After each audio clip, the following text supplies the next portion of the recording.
안녕하세요. 저는 얼마 전까지 공무원 준비를 하던 공시생이었습니다. 같은 대학에서 동기로 만나 연애를 시작했던 남자친구는 제가 먼저 공무원 시험 준비를 하자 저를 따라 시작했어요. 요즘 같은 세상에 문과 나와서 취업도 잘 안 된다면서요. 저를 따라 공무원 준비나 하겠다면서 같이 공무원 시험을 준비하게 되었죠. 저는 처음부터 7급 공무원 시험을 준비했어요. 남친은 7급 시험은 너무 어렵다면서 9급만 돼도 좋겠다고 9급 공무원 준비를 했고요. 어느 정도 겹치는 부분이 있어서 같이 노량진에서 학원도 다니고 독서실도 다녔네요. 서로 정보 공유도 하고 힘든 시절을 함께 보내며 의지도 많이 했습니다. 그런데 실상은 제가 정보를 얻어오면 남친에게 떠먹여주는 정도였어요. 저는 이것저것 정보를 빨리 얻는 스타일이었고 남친은 그냥 책만 보는 스타일이었거든요. 그렇게 2년을 힘든 싸움을 했습니다. 처음엔 남친도 저도 함께 낙방했었어요. 그래서 둘이 술 한잔하면서 서로를 위로하기도 했죠. 그러면서 남친이 먼저 이야기를 하더군요. 이렇게 같이 공무원 시험 준비하다가 어느 한쪽만 합격하면 둘이 안 좋게 깨지는 경우를 많이 봤는데 자기는 절대 안 그럴 거라면서 누가 합격하든 둘 다 합격할 때까지 헤어지는 일 없자고 맹세도 했어요. 저는 사실 감동했어요. 그리고 저도 남친 뜻을 따라 그러자고 했지요. 저는 진짜 열심히 했어요. 나이는 먹어가고 일찌감치 소기업에라도 취직한 친구들은 어느 정도 돈을 모아 결혼도 했거든요. 저만 뒤처지는 것 같아서 마음이 조급해졌지만 그래도 합격하면 모든 마음고생을 다 보상받으리라 생각했네요. 남친은 저보다는 덜 열심히였어요. 공부하다가 슬럼프가 오면 PC방도 자주 갔고 친구들이랑 술도 자주 마시는 것 같았어요. 그거 잡으러 다니느라 제 공부 시간을 많이 뺏기기도 했어요. 그래도 남친은 옆에서 누가 잡아주면 잘하는 타입이라 제 역할이 중요하다고 생각했죠. 그때는 그게 사랑이라고 생각했는데 지금에 와 생각해보면 다 부질없고 바보 같은 짓이었어요. 남친은 저한테 항상 옆에 있어줘서 고맙다고 했어요. 제가 아니었으면 공무원 시험 같은 거 준비도 안 했을 거고 만약 했더라도 이렇게 집중해서 열심히 하지 못했을 거라고요. 본인도 잘 알더라고요. 그렇게 남친 마인드 컨트롤 해주느라 저는 오히려 두 번째 시험을 봤을 때 성적이 많이 떨어졌었네요. 그런데 남친은 9급 공무원에 떡하니 합격하고 말았어요. 저는 진심으로 기뻤어요. 제 노력이 보상받는 것 같은 기분이었죠. 남친에게 너무너무 축하한다고 했어요. 남친은 고시원에서 나가는 짐을 싸면서 저를 꼭 안아주었어요. 저더러 시험 못 붙어도 된다면서 자리가 저 하나 먹여 살리면 된다고요. 앞으로 자기 직업은 철밥통이니까 우리들이 살 정도는 평생 벌 수 있을 거라고 했어요. 남친은 그렇게 먼저 발령을 받아 공무원 생활을 시작했어요. 노량진 고시촌에서 벗어나 남친 어머니가 마련해주신 원룸으로 이사를 갔고 저는 혼자 고시원에 남아 외로운 싸움을 지속해야만 했죠. 처음에는 간식거리도 사서 자주 찾아오고 응원의 문자는 매일매일 잊지 않던 남친이 몇 달 정도 지나니 연락이 뜸해졌어요. 물론 제게 찾아오지도 않았고요. 제가 남친에게 보고 싶다고 하니 저한테 데이트할 시간이 어딨냐고 공부나 하라고 하더군요. 언제 보러 올 거냐고 물으면 글쎄 내가 신입이라 배울 것도 많고 일도 많아서 하고 넘어가기 일쑤였죠. 저는 많이 서운했지만 티내지 않으려 노력했어요. 남친은 얼마나 신이 나겠어요. 맨날 깔깔이에 추리닝 입고 컵밥 먹으면서 고시촌에서 공부만 하다가 때깔 나는 양복 입고 구청으로 출근해서 선생님 소리 들으니까 행복하고 기분이 째졌겠죠. 저는 혼자 남아 싱숭생숭한 마음을 혼자서 붙잡아야 했어요. 남친도 곧 저를 보러 올 거라고 믿고 있었죠. 남친이 먼저 제게 맹세했으니까요. 둘 다 합격하기 전까진 헤어지자고 말하지 않겠다고요. 제가 너무 순진했던 것 같네요. 남친은 얼마 지나지 않아 저에게 이별을 고했어요. 시험을 일주일 앞둔 중요한 시점에서 배려도 없이 헤어지자고 하더군요. 왜 헤어지자고 하는 거냐고 혹시 다른 여자가 생겼니? 하고 물어봤어요. 남친은 그런 게 절대 아니라고 하면서 그냥 저 공부하는데 자리가 방해가 되는 것 같다며 저를 위해 헤어지는 거래요. 그러면서 우리가 격차가 많이 벌어진 것 같다며 우리는 함께하면 불행할 거라는 개소리를 하면서 말이에요. 저는 멘탈이 많이 흔들렸어요. 시험 보기 직전에 사랑하던 남친에게 배신을 당한 저는 그날만큼은 소주 한 병 마시고 꺼이꺼이 울었네요. 친구들은 남친이 분명 딴 여자가 생긴 것 같다고 자기를 위해 헌신한 여자 여친은 노량진 고시촌에서 추레하게 공부만 하는데 다른 여자 보고 딴 생각 분명히 들었던 거라고 그런 놈일 줄 알았다는 둥 남친을 욕해줬어요. 저는 딱 하루만 슬퍼하기로 했어요. 제가 남친 때문에 공부를 못하고 시험을 망치면 저만 손해라고 생각했거든요. 그래서 남은 일주일은 더 독하게 공부했던 것 같아요. 그리고 시험을 보고 난 후 합격 발표를 기다렸어요. 기다리는 동안 제 귀에는 남친의 소식이 흘러들어왔죠. 공무원 달고 부모님이랑 친구들이 저랑 헤어지라고 뭐라고 했었나봐요. 언제 합격할 줄 아냐면서요. 빨리 차버리라고요. 더 좋은 여자, 직업 있는 여자 소개시켜 준다고요. 그 얘기 듣고 귀 얇은 남친은 진짜로 자기가 9급 공무원이 된 게 엄청난 벼슬이라도 된 줄 착각했는지 친구들 술자리에서 한탄을 했다네요. 자기가 공무원 시험 합격했는데 아직도 공부 중인 여친을 사귀는 게 좀 그런 것 같다면서 자기도 이제 제대로 된 연애하고 사람답게 살고 싶다고 했다네요. 자기가 그래도 구청 다니는 공무원인데 공시생인 여자친구 있다고 하는 것도 쪽팔리고 구청 직원 중에 마음에 드는 여자도 있다고 했다는 거예요. 대학교 CC였던 저희인데 친구들 앞에서 그런 말을 하면 당연히 제 귀에 들어올 텐데 그런 것도 생각 안 하고 떠들어댔다는 게 너무 배신감이 들더라고요. 그래도 제가 할 수 있는 건 없었어요. 남친 말대로 걘 공무원이 됐고 저는 아직 공시생 신분이었으니까요. 그렇게 시름에 빠져있는 동안 제가 본 시험 합격자 발표가 났어요. 저는 정말 꿈같은 합격을 했고 성적이 좋아서 원하던 부처에 발령을 받게 되었습니다. 저는 우리나라 중앙부처 중 7급 공무원들이 선호하는 부처로 발령을 받게 되었어요. 저희 엄마도 제가 남친한테 차인 걸 알고 함께 마음 아파해 주셨는데 제가 7급 붙고 나니 속 시원하다면서 그 못된 놈보다 훨씬 더 좋은 놈으로 골라서 사귀라고 농담까지 하실 정도였네요. 저는 출근일 전까지 그동안 만나지 못했던 친구들을 만나서 회포를 풀었어요. 그리고 제 친구들은 네 전남친 너 합격 소식 들으면 배 꽤나 아프겠다면서 좀 골려주자고 하는 거예요. 그래서 어떻게 하냐고 했더니 제 대학 여자친구들 중에 전 남친 남자 무리 중 한 명이랑 사귀는 친구가 있는데 그 친구가 나서서 제 이야기를 소문내주겠다고 했네요.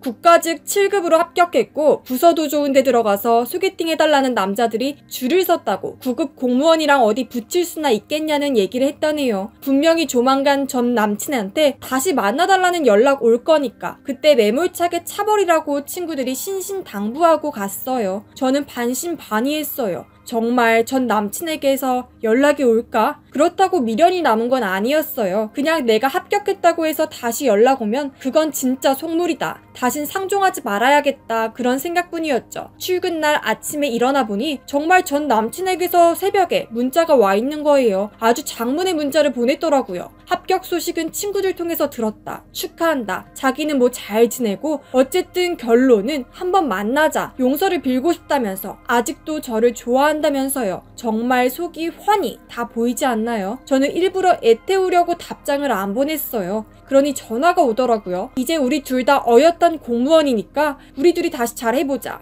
네가 합격했으니까 이제 서로 껄끄러운 거 없지 않겠냐. 너도 늦게나마 공무원 합격해서 우리들이 공무원 커플로 결혼하면 남들이 얼마나 부러워하겠냐. 너도 딴 생각하지 말고 그냥 다시 나랑 만나자. 사실 네 합격 소식 기다리고 있었다. 너도 이제 공무원 됐으니 우리 엄마도 너랑 만나는 거 허락하셨다. 이런 미친 소리를 해대네요. 진짜 지네 엄마가 뭔데 나를 허락하고 말고 그래요. 그래서 제가 답을 해줬어요. 우리 엄마는 이제 너 같은 애들 만나는 거 성에 안 차하신다고. 내 수준이 있지 어딜 너 같은 걸 만나자고 들이대냐고. 얘 정이 있으니까 답장을 해준 거지 모르는 사이였으면 상종도 안 한다고 그랬더니 저더러 잘난 7급 따라서 사람이 어떻게 이렇게 바뀌었냐고. 급수 따라서 사람 차별하는 게 공무원이라는 사람이 할 짓이냐고. 그렇게 안 봤는데 속물이라면서 혼자서 한참 열을 내길래 그냥 끊고 차단 박아버렸네요. 제가 전화 안 받으니까 이제는 계속 제 친구들한테 핸드폰으로 저한테 연락하는데 곧 핸드폰 번호 바꿔야겠네요.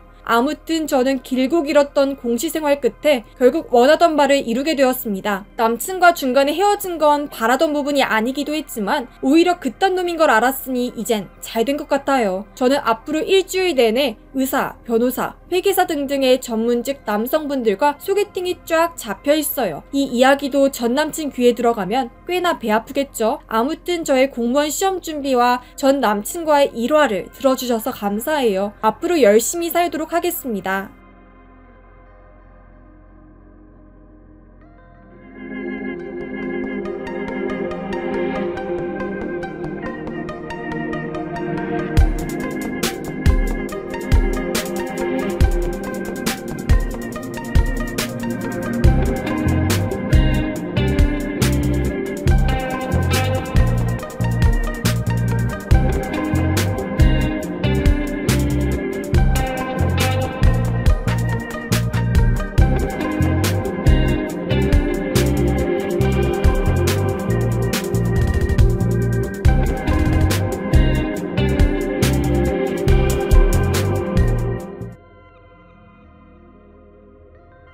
안녕하세요. 저는 두 돌 아기를 키우고 있는 30대 초반의 여성입니다. 저에겐 요즘 너무 큰 고민이 있어서 이렇게 사연을 보내게 됐어요. 함께 제 고민을 나눠주시면 힘이 될 것 같아서요. 저희 시부모님은 그렇게 사이가 좋은 편은 아니셨어요. 각방은 안 쓰시지만 침대는 따로 쓰셨어요. 어머님은 아버님 코 고는 소리가 너무 시끄러워서라고 하셨지만 남편 말로는 두 분이 이미 오래전부터 서로 대화도 안 하신다고 하더라고요. 그럴 바엔 아예 두 분이 이혼하시는 게 낫지 않을까 생각하고 친구들이나 친정 가족들에게 털어놓았더니 모르는 소리 하지 말라면서 이혼 안 하고 사시는 게 저한테 더 편한 거라고 하는 거예요. 시부모님 두 분 이혼하시면 챙겨야 할 것도 2배라고 명절에 이 집 갔다 저 집 갔다 하면서 두 분한테 불평불만 들게 될 게 뻔하다면서요. 듣고 보니 그게 참 맞는 말 같더라고요. 시어머니 인생을 보면 차라리 이혼하는 게 낫겠다 싶기도 한데 며느리인 제 입장에서는 그냥 이렇게 두 분이 사시는 게 더 나은 것 같기도 했어요. 시아버지는 계속 바람을 피우셨대요. 시어머니는 집에서 속만 끓이고 사셨고요. 바람기는 평생 잡을 수가 없다면서 남편도 아버지 내연녀를 어릴 때부터 열어봐왔다고 하더라고요. 차라리 시아버지가 바람만 피셨으면 좋았을 텐데 말이에요. 평소처럼 집에서 아기 재우고 책 보고 있는 평화로운 낮이었어요.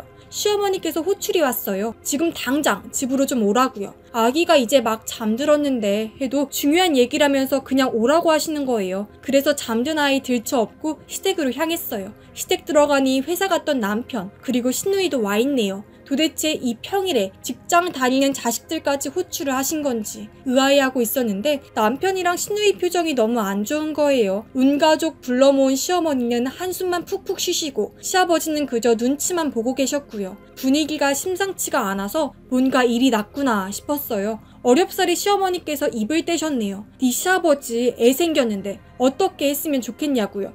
너무 당황해서 무슨 말씀이시냐 했더니 시아버지 불륜녀가 임신을 했다는 거예요. 말이 되나요? 시아버지 나이가 곧 70이신데 얼마나 어린 여자랑 바람을 폈으면 임신 가능한 나이 여자랑 만났냐는 거예요. 아직도 임신이 된다는 게 속으로 놀랍기도 했고요. 시아버지 바람난 여자가 50 다 되어가는 여자였는데 시아버지 변명하시는 말로는 설마 임신이 될 줄은 몰랐다는 거예요. 그런데 그 여자가 아직 폐경을 안 했나 보더군요. 임신을 한 걸 보면요. 시아버지는 자기 재산으로 어떻게든 키우겠다고 하시는데 시아버지 재산이라고는 없는 걸로 알거든요. 평생 시어머니가 돈 관리하면서 살아오셔서 시아버지 명의로 된 재산은 별로 없거든요. 그러니 시어머니께서 당신 쥐뿔도 가진 거 없으면서 무슨 돈으로 애를 낳아 기르냐고 타박하시고 시누이는 그 여자 몇 살인데 임신이 되냐고 아빠 짐승이냐고 화내고요. 저는 아이를 지우는 게 좋지 않겠냐고 조심스레 말을 꺼냈더니 시아버지 눈이 뒤집히면서 저한테 지 새끼는 낳아놓고 남의 새끼는 어딜 함부로 지우라 마라 소리를 마구 지르시는 거예요. 시어머니는 당신이 뭐가 잘나서 며느리한테 소리를 지르냐고 하고 아주 집안이 개판이 난 거 있죠. 저도 애 엄마로서 애 지우라고 한 건 좀 그렇지만 불륜 관계에서 생긴 아이고 또 아빠가 70이신데 애 고등학교 보낼 때까지 살아계실지도 미시수인데 현실적으로 지워야 맞는 게 아닌가요? 그런데 문제는 시아버지 내연녀가 애를 낳겠다고 했다나 봐요. 저는 어차피 시댁일이고 저한테 불똥 튈 일 있겠어? 안일하게 생각했어요. 그리고 저도 제 아이 보내라 바빠서 잊어버렸고요. 그리고 몇 달 후 시아버님 아기가 결국 태어났어요. 애 낳고 산후조리원 나오자마자 시댁에 애 두고 갔다는 거예요. 그 내연녀도 참 대단하죠. 시어머니는 결국 그 내연녀의 대담함에 알아누우셨고요. 저희 자식들은 또 시댁에 소집되었어요. 이 갓난쟁이를 어떻게 할 거냐고요. 시어머니는 첫 자식 절대 내 손으로 못 키운다고 하시고 아직 미혼인 시누이는 자기 시집도 안 갔는데 애를 어떻게 키우냐고 딱 잘라서 거절하고 그럼 남는 건 저희 부부뿐이잖아요. 저도 싫다고 했죠. 애 엄마도 따로 있는데 시아버지가 바람 피워서 낳은 자식 키울 자신 없다고 말씀드렸네요. 시아버지는 그래도 시어머니나 제가 아이 키워줄 거라고 내심 기대하셨었는지 엄청 실망하신 눈치예요. 자기가 뭘 잘났다고 실망하는지 이해할 순 없지만요. 결국 남편이 고아원에 보내자고 차라리 입양 보내는 게 애 입장에서는 더 나을 수도 있다고 말했어요. 그러니 시어머니는 대답이 없으시고 시아버지는 절대 안 된다고 하시고 도대체 어쩌라는 건지 일단 그렇게 저희는 집에 왔어요. 남편도 자기 아빠지만 진짜 답 없다고 어떻게 시어머니한테 자기 바람핀 여자아이를 봐달라고 하냐고 뻔뻔하다고 아버지 욕을 하더라고요. 그때까지만 해도 남편의 그런 태도에 저는 그 애와 엮이지 않을 거라 생각했어요. 오산이었죠. 결국 당분간 아이는 시댁에서 시어머니가 키우셨어요. 전 시어머니가 진짜 보살이라고 느꼈네요. 만약 제가 그런 상황이었다면 그 아이 데리고 어떻게 했을지도 모르겠거든요. 그래도 갓난쟁이라고 애가 무슨 죄냐고 돌보시는 걸 보니까 시어머니가 정말 존경스럽더군요. 그렇게 저희는 다시 평화로운 일상을 보내고 있었습니다. 그러던 와중에 시아버지가 무단 횡단을 하시다가 차에 치여서 돌아가셨습니다. 치료하고 수술하고 손 쓸 틈도 없이 돌아가게 되셔서 저희는 정신이 없었어요. 어떻게 장례는 마치고 보니 이제 시아버지고 남기고 간 그 아이는 어떻게 해야 할지 막막하더라고요. 장례식에 혹시 시아버지 내연녀가 오면 아이를 데려가라고 하려고 했는데 그 여자는 나타나지 않았어요. 저희가 백방으로 수소문해서 그 여자를 찾으려고 했는데도 한국을 뜬 건지 꽁꽁 숨어버려서 찾을 수가 없네요. 핸드폰 번호는 진작에 바꾼 것 같고요. 시어머니는 시아버지까지 죽은 마당에 나랑 상관도 없는 저 아이 보기도 짜증난다면서 이젠 더 이상 못 키우겠다고 하시네요. 시아버지가 돌아가시면서 남긴 자질구레한 빚까지 알게 되었어요. 그 빚까지 시어머니가 다 처리하고 나니 시어머니가 폭발하신 거죠. 마지막까지 뒤치다꺼리 하면서 남아있는 딴 여자 아이를 보니 현타가 오셨었나봐요. 장례 끝나고 한 달 정도 안 되었을까? 시어머니가 엄청 안 좋은 얼굴로 그 아기 데리고 저희 집에 오셨어요. 잠깐만 아이 좀 봐달라면서 자기는 좀 쉬고 싶다고요. 저는 시어머니가 너무 가엾어서 알겠다고 했네요. 그러지 말았어야 했는데 시어머니는 아이를 저희 아기 침대에 넣어두고는 가셨고 저희는 어머님이 금방 돌아오실 줄 알았죠. 그런데 일주일이 지나도 시어머니께 연락이 닿질 않는 거예요. 이상해서 시댁에 찾아갔더니 집에는 아무도 없었어요. 남편과 시누이 시어머니, 이모님들까지 연락을 돌렸는데 어디로 증발이라도 하신 건지 시어머니는 그렇게 잠수를 탔어요. 저는 남겨진 아이를 보면서 아빠도 죽고 친엄마도 사라졌는데 구하원에 보내야 하나 생각하고 있었어요. 당장 제 아이 하나 보기도 힘에 부쳤으니까요. 그런데 남편이 생각지도 못한 말을 하더군요. 제가 구하원에 보낼 생각이라고 하니까 어떻게 구하원에 보내냐고 저보고 무섭대요. 그럼 어떻게 하냐고 물었죠. 친엄마도 버리고 간 자식을 나더러 키우라는 거냐고요. 그러니 저보고 매정하대요. 같은 아기 키우는 엄마 입장에서 아이를 버릴 생각을 하냐면서 그래도 자기 혈육인데 막말로 자기 막내 동생인 셈인데 어떻게 고아원에 보내냐고 자기는 그렇게는 못한다고 하는 거예요. 그러면서 자기 호적에 올리겠다는 개소리를 하더라고요. 저는 일주일 넘게 애들 데리고 씨름하면서 참았던 게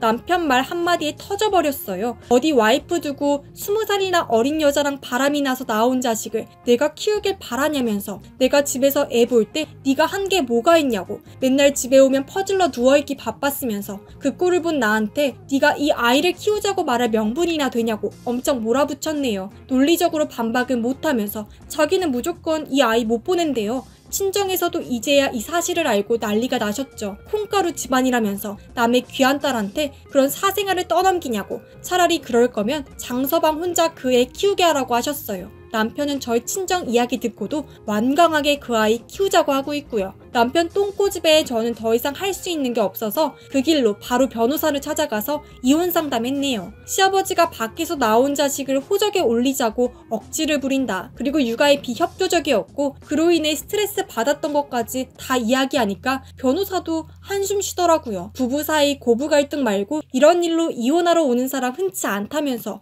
자기가 돈 벌려고 하는 말이 아니라 진짜 이혼하셔야겠다고 저를 위로하시더라고요. 그래서 바로 이혼 서류 작성하고 남편한테 이혼 서류에 도장 찍으라고 보냈는데 남편은 제가 애까지 있는데 정말 이혼하자고 나올 줄 예상도 못했나봐요. 시아버지 아이 호적에 올리자는 말 안 할 테니 제발 이혼하자고 하지 말자고요.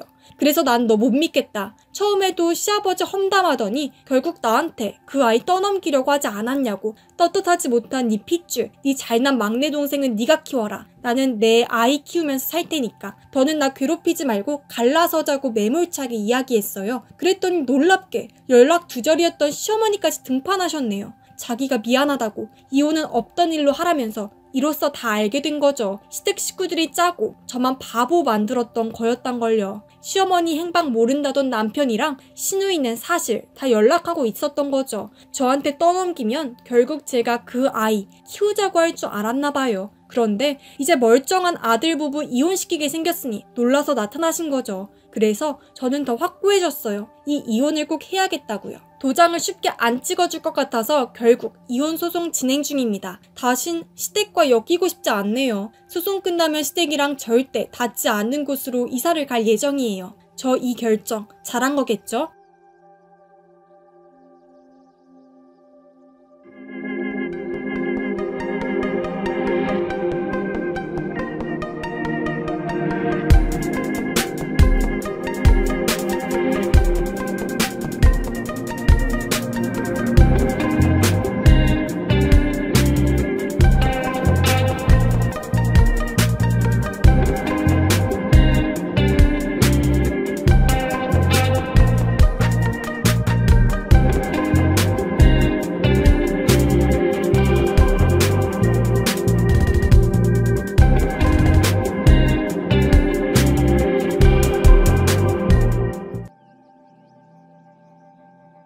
안녕하세요. 저는 서울의 한 번화가에서 디저트 카페를 운영 중인 여자입니다. 저는 일찍이 회사 생활이 체질에 안 맞는다고 판단해서 그만두고 어린 시절부터 로망이었던 카페 사장님이 되었습니다. 퇴직금이랑 회사 다니면서 모아두었던 저축을 깨고 카페를 차렸어요. 솔직히 말하자면 카페 건물은 저희 부모님 명의의 건물이에요. 그래서 제가 모은 돈으로는 카페 설비랑 인테리어 비용으로 사용했고요. 임대료가 없으니 장사가 잘 안 되더라도 부담이 없고 또 한 번쯤 해보고 싶던 일이라 재미로 시작한 것도 있어요. 잘 되면 좋고 망하면 뭐 인생의 쓴맛을 봤다 하고 그만두려 했었죠. 저는 워낙 어릴 때부터 빵이나 케이크 굽는 걸 좋아해서 즐겨 했어요. 어릴 때부터 그런 걸 자주 만들다 보니 자연스레 실력도 늘었고 제가 미대 출신이어서 데코레이션도 좀 독특하고 퀄리티 있게 하는 편이에요. 그래서 여성 손님들 사이에서 입소문이 나서 중박 정도는 친 것 같아요. 그렇게 카페 일에 열중하고 있는데 우연히 전 회사에서 같이 일했던 남자 동료를 만나게 되었어요. 그 남자랑 사실 회사 다닐 때 약간 썸 타던 사이였는데 아주 우연한 곳에서 만나게 되니 신기하더라고요. 알고 보니 제가 카페 하는 동네에서 태어나고 자란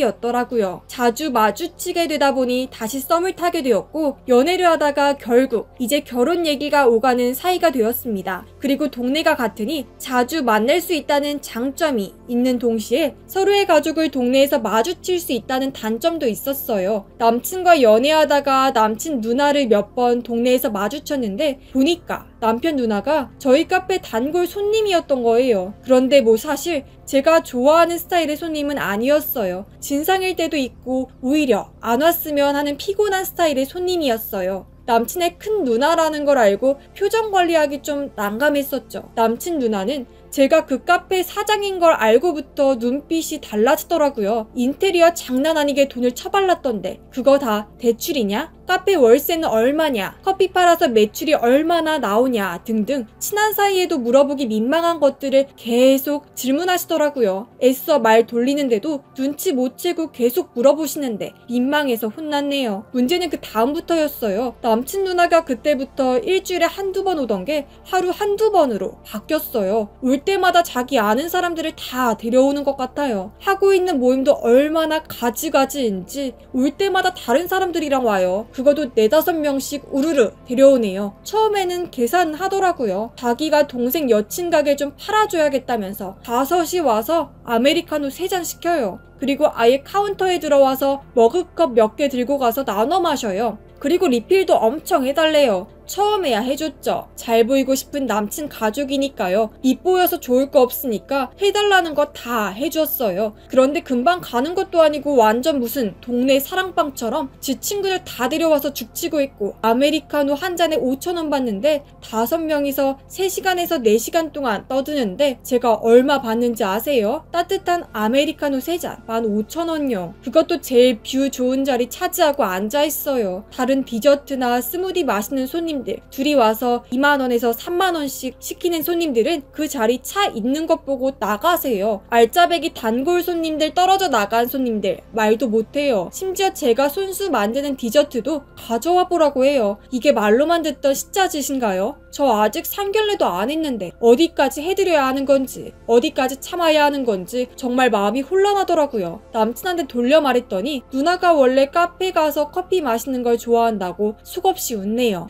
속으로 짜증은 나는데 말은 못하고 속만 썩어 들어가던 무렵이었죠. 제가 베이킹을 오래 해서 손목이 많이 안 좋아졌어요. 그래서 병원에 물리치료 주기적으로 받으러 다니게 되었는데 그 시간 동안 알바를 세워놓고 병원을 갔어요. 일주일 정도 가게를 오픈, 마감 때만 들리고 상주를 못했었는데 알바로 세웠던 사람이 진짜 혀를 내두르면서 장난 아닌 진상이 있다고 맨날 와서 미쳐버리겠다고 하는 거예요. 저는 말은 안 해도 누군지 알겠더라고요. 남친 누나를 말하는 걸 알아챘어요. 그래서 알바한테 여럿이 와서 아메리카노 머릿수보다 적게 시키고 오랫동안 죽치고 있다가죠? 라고 물었더니 차라리 그 정도면 신경도 안 쓰이겠다고. 그래서 나 없을 때 도대체 어떻게 진상을 부리고 간 건지 물어보았어요. 알바가 저한테 한 이야기는 참 다시 생각해도 어이가 없더군요. 제가 없던 첫날 우르르 몰려와서 남친 누나가 여기 사장님 어디 갔냐고 물었대요. 그래서 사장님 병원 다니셔서 당분간 낮에 못 나오시게 되었다고 응대를 했었나봐요. 그랬더니 그때부터 카페를 휘젓고 다니기 시작한 거죠. 쇼케이스 맘대로 열어서 비싼 케이크 꺼내 먹고 커피는 우유 들어간 거 시럽 잔뜩 넣거나 믹서기에 가는 그런 비싼 음료들 위주로 사람 머릿수보다 넘치게 시켰대요. 저희 가게는 후불 계산제인데 갈 때 돼서 계산하려고 하니까 자기는 여기 사장 가족이라면서 돈 안 내도 된다고 하고 쿨하게 가버렸대요. 진짜 기가 막히죠. 그래서 처음엔 이상한 사람인 줄 알고 저한테 전화하려고 했는데 다음날도 와서 내가 이 카페 사장 신우이라고 그러면서 거들먹거리더래요. 알바가 생각하기에 시댁 식구면 알만하다 생각했어서 어디까지 하나 보자 한 거고요. 저희 카페가 손님이 그렇게 붐비지 않은 대신에 가격대가 높아서 동시에 두세 팀만 와도 어느 정도 벌이가 되는 편인데요. 그래서 알바를 한 명 써도 커버가 됐거든요. 그런데 남친 누나가 오면 우르르 몰려오고 다른 손님들 거 메뉴 해주고 뒷정리하거나 쉬고 있으면 와서 스무디 해라, 쉐이크 해라 엄청 만들기 번거로운 것만 시킨대요. 그리고 같이 온 사람들한테 이것도 먹고 저것도 먹어보라고 자기가 권한다는 거예요. 지 돈 내고 먹을 때는 아메리카노만 먹던 사람이 공짜로 먹으려고 하니까 1인당 2잔씩 막 시키고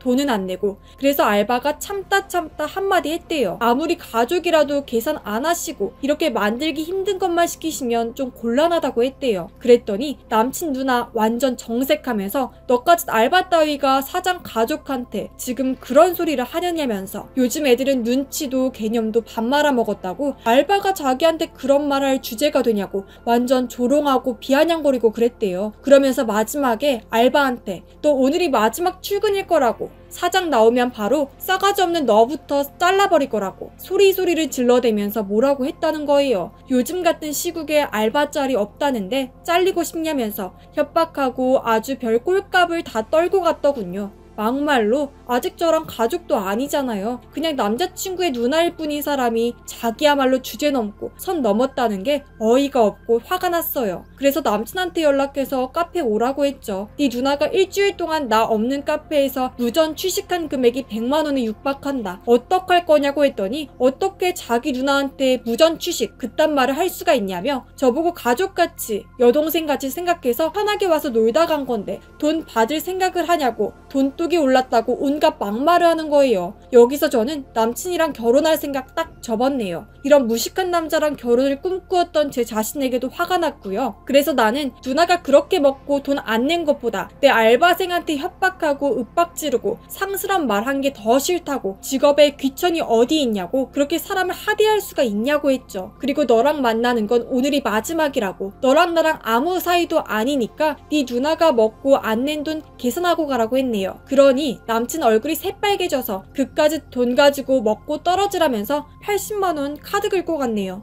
저는 여기까지가 그냥 연애의 더러운 끝을 본 거구나 하고 끝인 줄 알았어요. 남친이 집에 가서 지 누나한테 뭔 카페에서 그렇게 많이 먹냐고 뭐라고 했는지 다음날 남친 누나가 카페로 쫓아온 거 있죠. 알바생 보고 뭐 이딴 년이 다 있냐며 손님 계신데 아주 난리를 치는 거예요. 알바생한테 이 년이 어떻게 자기 욕을 해댔길래 제가 남친한테 돈을 받게 만들고 헤어지게 만들었냐고. 그리고 저한테는 그렇게 안 받는데 실망이라면서 자기가 음료, 케이크 조금 먹은 게 그렇게 아까웠냐면서 그러면 말을 하지 그랬냐고. 그럼 계산 다 했을 텐데. 자기는 어차피 지 동생이랑 결혼할 여자라서 친동생같이 대한 거고 친언니가 동생 가게에 와서 돈 내고 가는 게 더 이상한 거 아니냐고 오히려 저를 이상한 사람으로 몰아가는 거예요. 그러면서 다 알바생이 모함한 거라고, 자기가 그렇게 많이 먹지도 않았고 알바생이 자기 진상 취급하면서 일부러 못되게 부풀려서 말한 거라고, 저 알바생 글러먹었으니 당장 자르라고 난리를 쳤어요. 듣고 있자니 머리가 너무 아팠고 상종하기도 싫었어요. 그리고 무엇보다도 싫었던 건 자기 잘못을 뉘우치지도 않고 제 알바생만 몰아가는 게 어이가 없더라고요. 그래서 한마디 했죠. 이 개념 없는 알바생 제 막내 동생이라고. 학교 다니는데 언니 손목 아프다고 일부러 본가까지 와서 언니 대신 알바해 준 건데 설마 제 동생이 저한테 일부러 거짓말 하겠느냐고. 그러니까 어머 동생인 걸 왜 이제 말해 이러면서 불이 났게 도망가더라고요. 자기가 한 짓이 자기가 생각하기에도 너무했던 걸 알았나 봐요. 제 동생이라고 한 순간 엄청 당황해서 도망갔네요. 남친한텐 그날 밤에 연락이 왔어요. 동생인 줄 모르고 그랬다. 너무 미안하다고. 그래서 미안한 거 알면 꺼져달라고 말했더니 답장이 없어요. 제가 병원 다니느라 동생이 와서 일해주지 않았다면 정말 모르고 결혼해서 아주 쥐잡듯 시집살이 했을 것 같네요. 제 결혼 파토내주고 제 인생 구해준 동생한테 고맙다고 용돈이나 두둑히 챙겨주어야겠네요.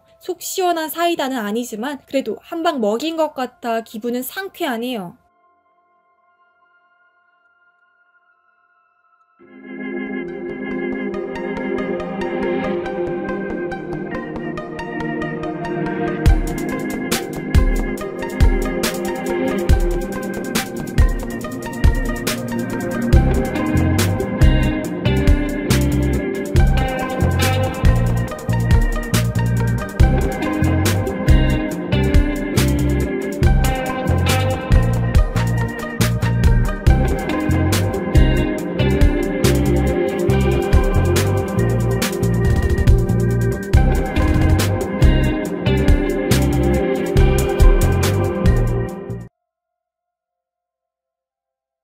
안녕하세요. 저는 요즘 결혼 예물 때문에 이런저런 고민이 많은 예비 신부입니다. 저랑 신랑은 벌이도 비슷하고 모아둔 돈도 얼추 비슷해요. 그래서 결혼 준비하면서 돈 때문에 싸울 일은 없을 줄 알았죠. 친구들은 예단, 예물, 집, 혼수 등등으로 남편이나 시댁이랑 트러블이 많이 생겨서 안 좋은 경우에는 파혼까지 많이들 한다고 하던데 제게도 그런 고민이 생길 줄은 정말 꿈에도 상상 못했었죠. 저는 사실 남들 하는 만큼만 준비해서 결혼하려고 했어요. 예단, 예물도 최대한 간략하게 하려고 했었죠. 그렇게 예비 신랑과 저는 간소화해서 결혼 준비를 하기로 합의를 보았고 이제 본격적으로 결혼식 날짜를 잡으려고 상견례를 하게 되었습니다. 저희 부모님은 저희 둘이 결혼해서 새 가정을 이루는 거니 저희 뜻을 존중해 주셨죠. 그래서 결혼 준비에 서로 부모님들에게 별다른 간섭이 없을 줄 알았어요. 결혼 준비가 수월할 줄 알았죠. 상견례 당일까지도 저는 아무런 걱정이 없었습니다. 그런데 상견례 날 뵌 시부모님께서는 저희와 다른 생각이시더라고요.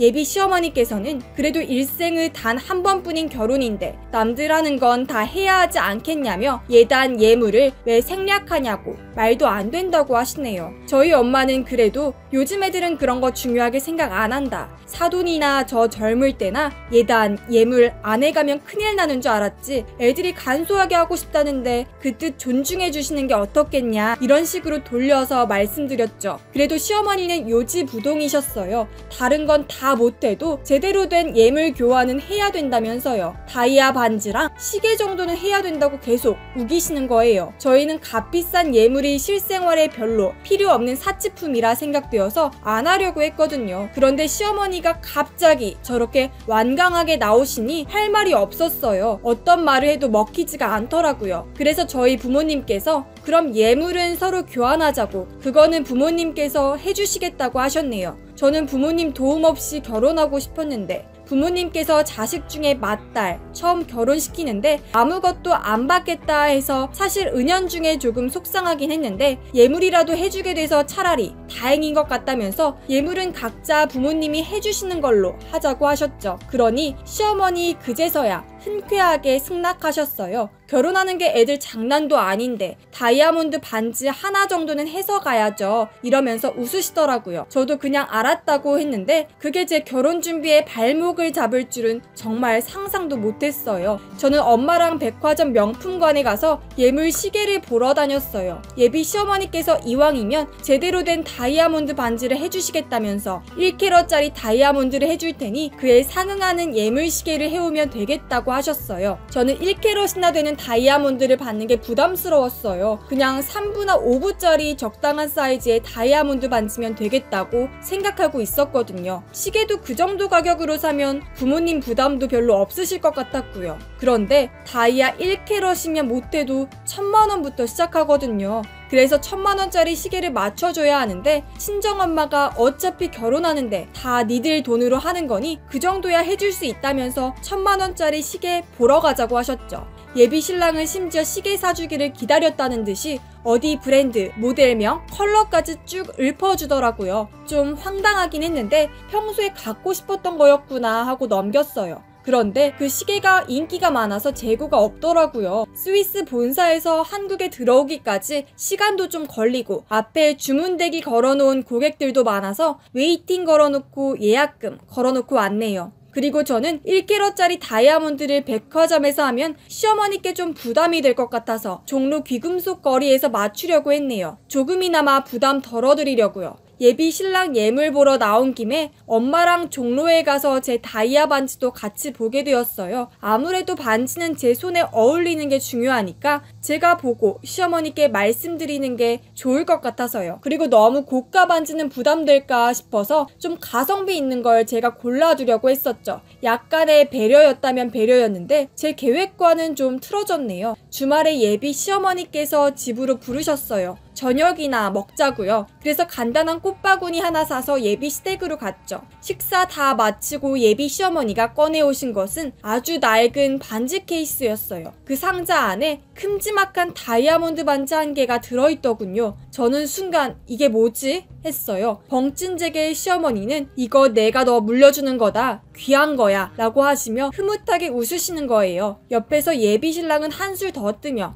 와 이거 엄마가 엄청 아끼는 거잖아 하네요. 바람 잡는 건지 뭔지 그래서 이게 뭐냐고 여쭈니 넌 보고도 모르냐고. 이 다이아 반지 내가 30년 전에 시아버지께 받은 건데 며느리 들어온다니까 큰맘 먹고 저한테 물려주는 거래요. 다이아몬드는 색깔이랑 커팅도 중요한데 그건 보석 잘 모르는 제가 봐도 커팅도 들쑥날쑥하고 다이아몬드 자체 색깔도 탁했어요. 제가 반지 받아들고 아무 말도 없으니 시어머니께서는 재빨리 말씀하셨죠. 이거 지금 돈으로 하면 1000만원 정도 될 거니까 이걸로 예물하라고. 요즘 스타일로 세팅 바꾸면 낄만할 거라고요. 귀한 거라는 말을 끝까지 덧붙이시면서요. 저는 입이 차마 떨어지지 않았지만 그냥 예의상 감사하다고 한마디 하고 집에 돌아왔어요. 그래도 1캐럿 다이아몬드라니까 요즘 스타일 맞춰서 새로 세팅하면 괜찮을 거라고 생각했어요. 다이아몬드는 시간이 지나도 가치가 변하지 않기 때문에 비싼 거니까요. 그래서 마침 친구가 일하는 귀금속 샵에 가서 세팅으로 의뢰했죠. 그런데 제가 물려받은 다이아를 본 친구 표정이 안 좋아요. 이게 어디서 난 거냐며 저희 엄마 거냐고요. 그래서 아니라고 이거 내 결혼 예물 반지라고 했죠. 시어머니께서 30년 전에 받으셨던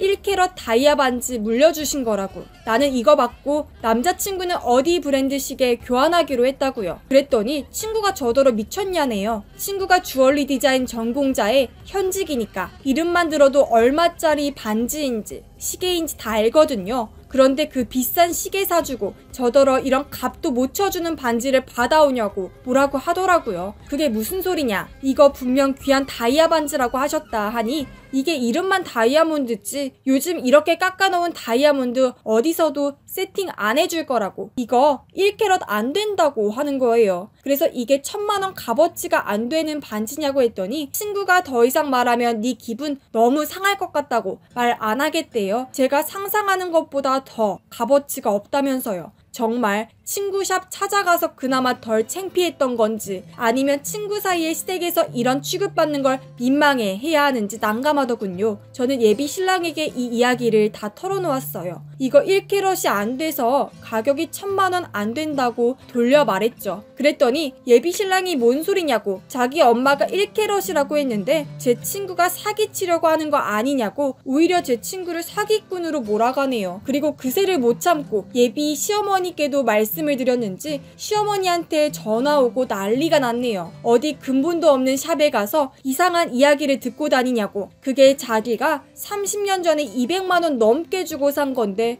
무슨 소리냐요. 그래서 친구가 주얼리 전공이라고, 일한 지 10년 다 되어가는 친구라고 했더니 그런데 말고 진짜 감정받자고 나오시네요. 친구가 저한테 사기치려고 그러는 거라고요. 다이아몬드에 감정서가 있어야 하는데 시어머니께 감정서를 요구하니 이사하면서 잃어버리셨다고 얼버무리시는 거예요. 그러면서 자기가 며느리한테 거짓말할 사람으로 보이냐고 오히려 막 역정을 내셨어요. 옆에서 예비 신랑도 우리 엄마한테 너무하는 거 아니냐고, 우리 엄마가 1000만원짜리 다이아 반지라고 했으면 그런 줄 알면 되지, 왜 친구한테 그런 말을 듣고 와서 이 사단을 만드냐고 난리네요. 자기는 백화점 명품관에서 1000만원짜리 새 시계 웨이팅 걸어놓고 왔으면서 저한테는 제대로 된 보증서도 없는 찝찝한 다이아 반지 억지로 물려주고 말이에요. 그래서 감정원에 가서 제대로 반지 감정받자고 했어요. 방문 예약하고 남친이랑 같이 갔어요. 예상대로 1캐럿이 조금 안 되는 반지였고 불순물이 끼어있는 저급 다이아였네요. 그렇게 감정을 받자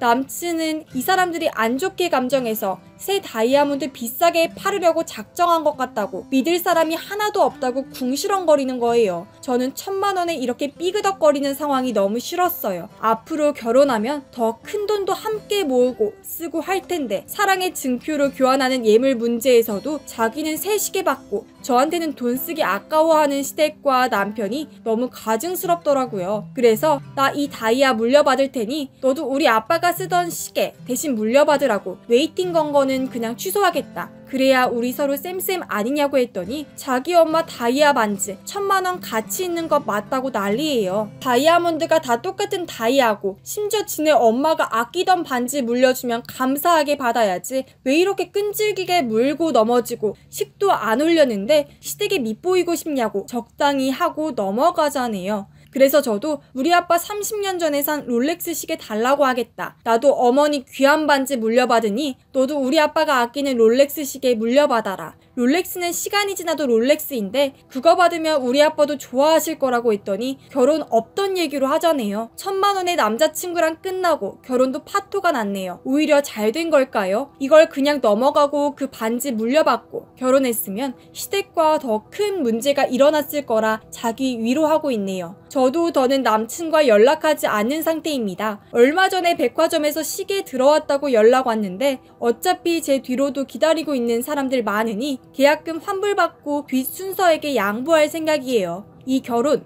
파토 내고 안 하는 게 맞는 결정이겠죠?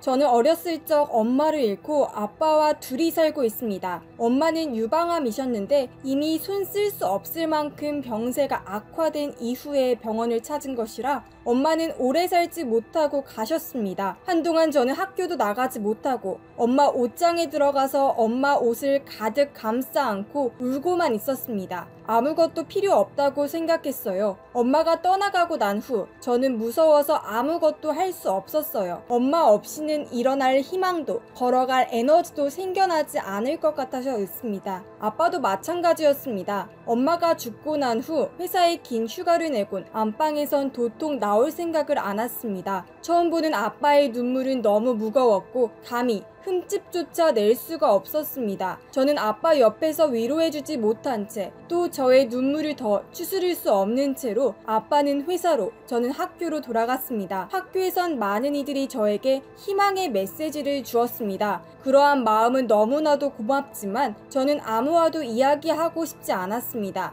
내 세상이 무너진 기분, 내 우주가 소멸하여 나는 갈 곳 없이 서성대는 촛불 한 갭이 어떤 수식어로도 내 마음을 대변할 수가 없었습니다. 학교에 등교하는 것, 그것이 오롯이 바로 서 있는 제 수칙이었습니다. 그것은 아빠도 마찬가지였나 봅니다. 우리는 좀비처럼 일어나 기계적으로 씻고 말없이 신발을 구겨 신고 각자의 목적지를 향해 터덜터덜 걸어갔습니다. 집으로 돌아와도 말 한마디 없어 냉장고가 가동되는 소리까지 들릴 지경이었습니다. 아빠는 매일 술을 드셨고 저는 매일 밤 목을 매달 준비를 했습니다. 우리 집은 도저히 사람이 사는 온기라고는 살펴볼 수가 없었고 초점 잃은 눈동자 넷이 산다고 해야 맞는 말이었습니다. 학교에선 앉는 위치 변동이 있었습니다. 모든 학급의 학생들과 친하게 지내라는 뜻이 담긴 행사 아닌 행사였는데 수업 시간에만 옆에 앉아있고 쉬는 시간엔 또 노는 무리들끼리 뭉쳐 사실상 선생님의 의도는 완전히 꺾여버렸습니다. 그럼에도 제 옆에 앉은 아이는 제게 살갑게 말을 붙였습니다. 아무런 의욕이 없던 저는 그마저도 귀찮아하면서 고개를 돌렸습니다.